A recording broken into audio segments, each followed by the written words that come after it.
Ohio State might not be Big Ten champs in 2025, but they did get a bye. And quite frankly, losing 13-10, the committee showed how much respect they had for a game between the number one and number two teams in the country that they just flipped them. Indiana, now the number one team, they'll head to the Rose Bowl. Ohio State will head to the Cotton Bowl, and they will play the winner of Miami and Texas A&M as the 7 and 10 seeds. I'm Stephen Means. That's Stefan Krajisnik, and that is Andrew Gillis. Let's start with that, Stefan, because obviously I felt like there were like four different bullet points to hit with Ryan Day, and it was, hey, playoff, right? Hey, what's going on with your OC, right? Hey, what the heck was that Saturday night, right? And then, hey, Chris Henry Jr., right? We didn't get the Chris Henry Jr. part, but we'll talk about that with him later on a later presser. But, Stefan, let's just start with, did the committee make the right decision in your mind in just flipping Ohio State and Indiana? Yeah, I think so. I think those two teams all year have shown you that they're the two best teams in the country. We put them on a field and we saw that 3 points separates them, right? And both teams are probably kicking themselves about missed opportunities. Indiana's maybe telling themselves, if we're better in the red zone, then we win by a couple scores. Ohio State's saying, hey, if we're better in the red zone, we might win that game and win by a couple scores. Ryan Day had talked about, a few things that gone that way. 24-13 could have been the score that Ohio State was up by, and that's a totally different game. So I think so, though. All year, it's felt like the Big Ten had the two best teams in the country. Georgia has started to find some momentum late in the season now. Obviously, they won the SEC. They're looking pretty good now, and I thought maybe they would jump up to 2 kind of as a conference champ, reward them for that, and have Ohio State as 3. And they didn't, and I think that shows you the respect that they have for the top 2 teams in the Big Ten. So, yeah, I think they nailed that part of the bracket. And Gillis, when you look at their path now, obviously the winner of Texas A&M and Miami and Dallas, and then if everything is a wash, they'll get Georgia in the Fiesta Bowl. What do you think of their path to winning a national championship in comparison to what their path last year was of Tennessee, Oregon, Texas, Notre Dame? Well, I think that's a tricky question, and I think it's almost a trick question because, Ohio State blew through their path last year. Sure. They played 4 straight games where they won by double digits. But I don't think it was an easy path.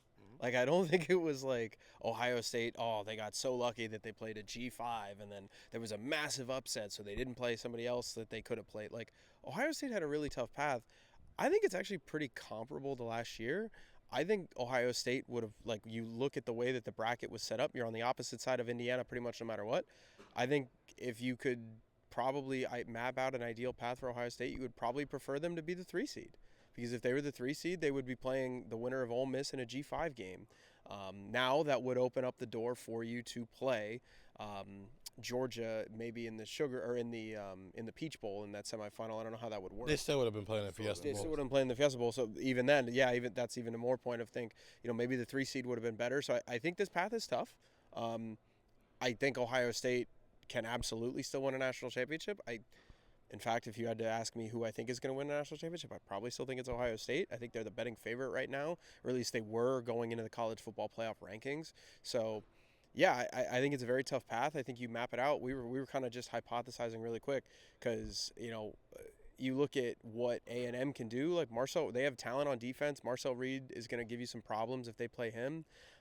Miami, that defensive line and that offensive line is very, very good, and we just saw Ohio State struggle at the lines of scrimmage against Indiana. Georgia's obviously coming into their own. I thought they were going to have Georgia at 2 just because, not only did they finish 12-1 and win the SEC, but they also avenged that loss, and they kind of did it in an emphatic way. So I think Ohio State's got a pretty tough path, but I think what we saw last year was Ohio State's good enough to manage that, and I think, frankly, there are probably some people that are thinking to themselves, man, probably would have been better if they were the 3 seed. I think this path, as we transition to point number 2, if Brendan was here, he'd have a cool graphic for us. I think this path, it shines a bright red light on you absolutely have to fix this issue. Right, Stefan, and it's the offensive line. It's because Indiana was the first team since Texas who really had a defensive line who could get after Ohio State, and it was the first time that Julian Sand truly felt pressured in the game. He had come into that game on Saturday night with 6 sacks on the season. He got sacked 5 times, and you could see him feeling the results of what Indiana was doing, right? It wasn't just the fact that they were getting to him. It was the way they were getting to him, sending a bunch of exotic blitz, sending twists and stunts and all these different things that Ohio State had not really dealt with as much in the past, and they didn't handle it well. And so obviously this shines a bright light on them.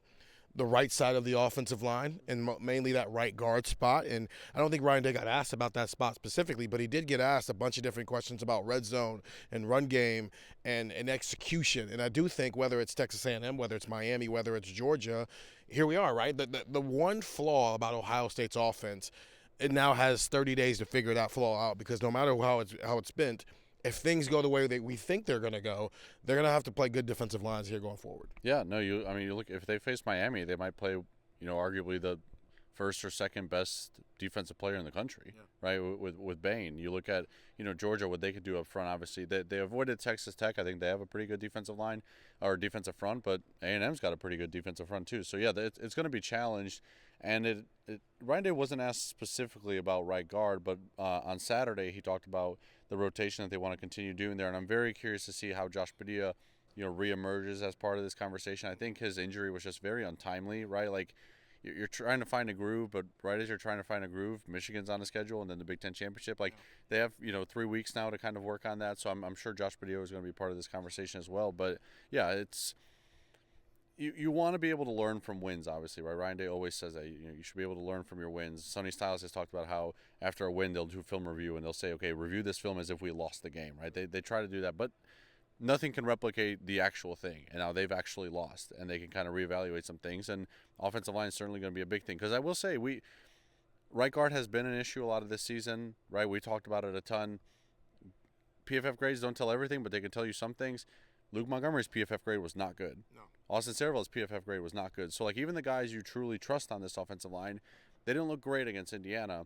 That's why you kind of walk away from this and say, sure, Ohio State can definitely, favorites to win a national title, can do it regardless of, frankly, who they're playing, right? If they had a path that was like the teams they played were Indiana, Georgia, and Oregon, I'd say, okay, they could still go through that path and win a national title, right? Ohio State is the best team in the country in a lot of ways, right? And out of how many times will they beat how many teams? You can do these, hypotheticals. I know it's a little SEC of me to do these hypotheticals, but Ohio State's a very good team, but they do have flaws that some of the teams on, kind of this path can try to expose a bit. And I think, to your point, I think one of the things that last night, as we record this, I think one of the things that last night showed was, we had been talking, we said this, like, after the game in our writing and stuff like that, of just, hey, like, we had been kind of saying all year, this right guard and this offensive line has been kind of a problem. And, hey, Lorenzo Styles has been sometimes a liability in coverage, and, the red zone play calling and this tight end, and what are they doing? This doesn't really make sense. And it kind of bit them, right? And I think, one, you put that on film, and I think, two, you are now matching that up against teams, like you said. I think that is probably the theme of how you can marry those two things together last night, and then what could be on the horizon of, hey, these are now, like Ryan Day said, these are good teams, but these are now teams that are not just, oh, it's a G5 team, so like, yeah, James Madison is going to try to throw at your worst guy, but they're going to try to do some, but we could be real about that. No. Like you said, you're going to be playing some teams that not only are going to be able to look at what Indiana was able to do and kind of poke some holes at, these are teams that are going to be able to do that, right? Like, these are teams that actually have the ability to do that. I think Miami or Texas A&M, I think both of them are better than what Tennessee was a year ago, right? So I think Ohio State's first playoff game that they play, I know it's not the same round. I think that, when you get there and you have those flaws, I think you better be ready to kind of protect those things. And I think Ryan Day talked about this in his post-game press conference. I think the analogy he used was like, sometimes when you lose a game like this, you rip the scab off and you can see all the warts and all the problems that had been maybe either not being addressed or that need to be addressed. And I think it's pretty clear to us, and I think it's definitely pretty clear to him and the rest of that coaching staff what that is. So, there are definitely flaws with this team, and now that you kind of map out the path, they're there, they're very prevalent, everybody knows about them now, and now we've got a 2-team, probably 3 with Georgia, in order to get back to the national championship game, you are going to play 2 games against teams that can absolutely take advantage of everything that Indiana just did. Gillis completely doubt the G5 teams making it happen. Shame It'll on be you guys. fun. It'll be fun. I hope James Madison does well. We can be honest. And Tulane. Sometimes you just got to believe when there's no reason to believe. The biggest thing on the docket, though, Stefan, is the idea of, like, listen, all this stuff is true, but also Ohio State's got 4 weeks to prepare for these teams. And I'm actually I want to dive into that idea of what Ohio State has looked like when they've had a month to prepare for a team. And what have we gotten in those bowl games since Ryan Day took over the program? But this does come with a caveat this time of Brian Hartline is currently pulling double duty. He is an offensive coordinator at Ohio State, and he is a head coach at South Florida. In fact, I think South Florida, as we're recording this, is introducing him officially as the head coach at South Florida. Ryan Day said he's going to be spending some of his time in South Florida this week down there. He's probably down there right now, and that will mean most of this week as they give time for these players to get off their feet and maybe rest from a long season. And he will be splitting up duty down there and up here. Ryan Day also did say, he got asked twice. I asked him, and also Bill Landis asked him about what the plan is going forward. Brian Hartline will be involved, and the plan is that Brian Hartline will call plays. But then you asked him, essentially, again, for a third time, what's the plan with Brian Hartline? And Brian Day threw in that added caveat of, we'll see how the next couple of weeks goes, and we'll go from there. So I almost want you to mark it down, Stefan. Who is calling plays when Ohio State takes the field in Dallas? I'll stay with Brian Hartline. I'll say that it's still going to be Brian Hartline based on, most of what Day was recommending there. But it sounds like, in terms of game planning, it's going to be pretty heavy Ryan Day. And that's not to say that he hasn't been involved in offensive game plans, throughout this season, right? When, a lot of blame was put on Chip Kelly after the loss against Michigan last year. It's like, well, Ryan Day was probably pretty heavy involved in the offensive game plan against Michigan, right? But the calendar, along with kind of the break that Ohio State has with the next time they play, is that Ryan Day can be very football-y now, right? Like, he doesn't have to worry about a signing class or, just a million different things that come with being a head coach now in college football. A lot of his focus can go toward the X's and O's, which he is a master at as it pertains to passing attack and offenses, right? So I think we saw, last year when they had the gap between the Michigan loss and that first game against Tennessee, you could see Ryan Day's fingerprints all over that offensive game plan. Chip Kelly still called the plays, but you could see how heavily, how much of an impact Ryan Day made on some of those decisions, especially now if, Brian Hartline is sometimes here, sometimes in South Florida, and they're kind of balancing that. Then I think even more so it kind of not puts pressure on Ryan Day, but puts more of an emphasis on him being, very, focused on X's and O's and game planning and things like that. So I think Brian Hartline will still call plays, but I think these next 3 weeks you're going to see a lot of Ryan Day behind the scenes working up a game plan and making sure that what is called at the Cotton Bowl aligns with what is in this team's best interest. And that, of course, is getting the ball to Carnell Tate, Jeremiah Smith, Brandon Ennis, Max Clare, and the weapons that you have on the perimeter. Mark it down, Gillis. Who's calling plays on December 31st? I think it's Hartline. I am, maybe open to the possibility of it doesn't look great and Ohio State wins and Hartline doesn't call plays after that. Like, if you get to the semis and, if you have another performance where it's like, Ryan Day just needs to take this back for a game or two, I think he might do that because, we have sample size of last night where it didn't look great. Ryan Day said they had no balance offensively. He talked about not being able to get into a rhythm. He mentioned coaching like a little bit more than he has in some of the previous losses that I've been around for. Of what, look, it's Ohio State. They don't lose many games, so it's a small sample size. But I was here, Michigan in 23, Oregon last year, Michigan last year, Indiana last night. He's mentioned coaching, in my opinion, more this time than in the previous three. So I think it's still going to be Hartline, but I think Ryan Day is going to have his fingerprints all over that game plan on December 31st. And, it's a funny situation that we're in because, we can't say if they go out and shred Miami or shred A&M that, oh, well, Brian Hartline was great, but, was it Ryan Day or Brian Hartline? Like, somebody's got to get the credit there, and, somebody's got to get the blame if it goes poorly. So, it can't just be one or the other. So I think it's Hartline, but I am definitely opening myself up to the possibility of a quick hook maybe, or, in a heavy-handed thumb on the scale from Ryan Day in that game, and then certainly beyond that. So Hartline for now, but I don't know if that leash is very long. I'll go the other way. I'll take the bold stance. I think Ryan Day is calling plays for the rest of the season.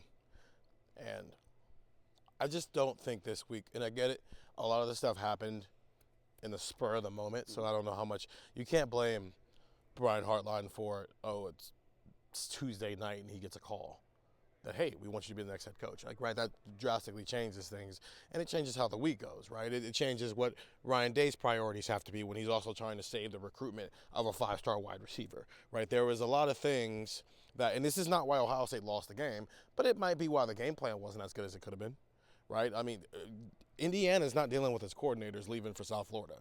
Indiana's not dealing with a 5-star wide receiver who might be trying to flip to Oregon or LSU or Texas because his offensive coordinator is leaving for South Florida, right? They had a much normal game week. Indiana didn't have to play Michigan the week before. They played a rivalry game, but Purdue ain't Michigan.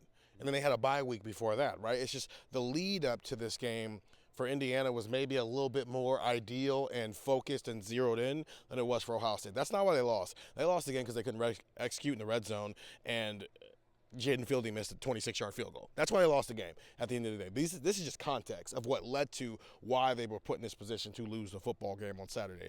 They got 4 weeks to figure this out.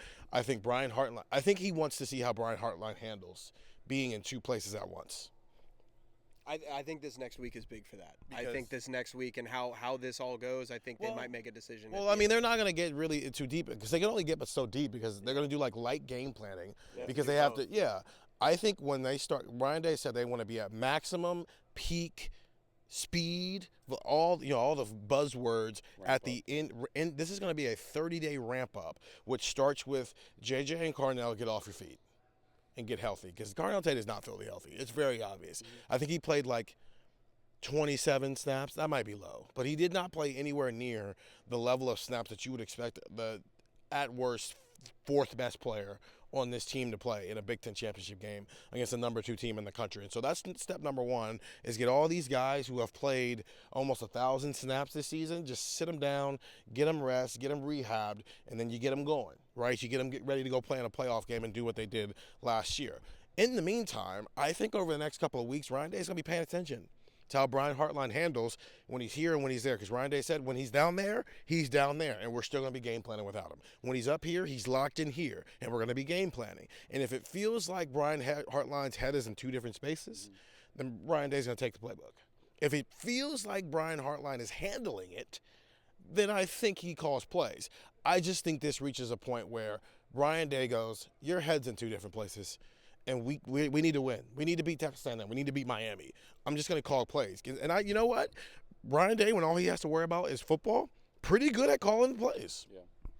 Yeah, and I think if I could actually mark down something, I don't know if we would even get the answer to this, but whether it's Hartline calling plays, whether it's Ryan Day calling plays, I feel like that's an answer they probably get.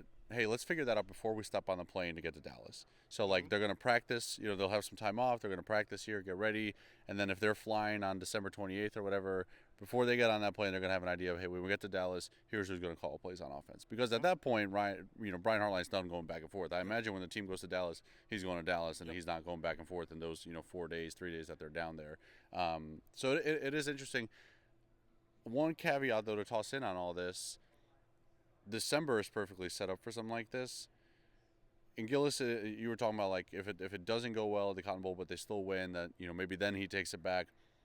There is some CEO stuff to handle for the semifinal games because the transfer portal is opening, right? The transfer portal opens on January 2nd, so you can win the Cotton Bowl, and then 3 days later you're back in CEO mode because you and Mark Pantoni have to figure out, okay, what are we doing with this roster? So that is one thing that. December is done because signing day is done, and now he can go X's and O's, all football. But the moment that Cotton Bowl ends, there is a portal window that's opening. That's going to be a tough thing to manage as well. Yeah, but with Day, it's a lot of that's going to be handled by individual position coaches, and he just signs off on it. Versus Brian Hartline has to go build his roster. Yeah. Ryan Day's supplementing, and it's a difference between a guy who's at a stable program versus one who's taking over a new program where USF is pretty stable, but he's starting from scratch. Ryan Day is going to find, 8 or 9 guys in the portal? Brian Hartline might need to find 15 or 20 guys in the portal. Yeah, but you're also having conversations with players in your building of if they're going to leave. So is Hartline. That's true. He's got to fly back and forth to do his. Brian Hartline just has to go in that little door right there and turn right. Call Chip Kelly. 614-350-3315, 2-week free trial, $3.99 after that. I love how the answer to everything is just call the guy who got fired by the Raiders. It's 2-week free trial, $3.99 after that. Go listen to Buckeye Talk wherever you find podcasts. Ohio State, the number 2 seed in the college football playoff. They are headed to the Cotton Bowl. This will be the 3rd time they've played in the Cotton Bowl since Ryan Day became the head coach. They lost to Missouri in 2023. They beat Texas in 2024. We'll see if they play another SEC school. in 2025. They also got there in 2017 when Ryan Day was just an assistant coach as well. But listen, 614-350-3315. We'll find out in the next couple of weeks whether it's going to be Miami or it's going to be Texas A&M. I'm Steven. That's Stefan. That's Andrew. Talk to you guys later.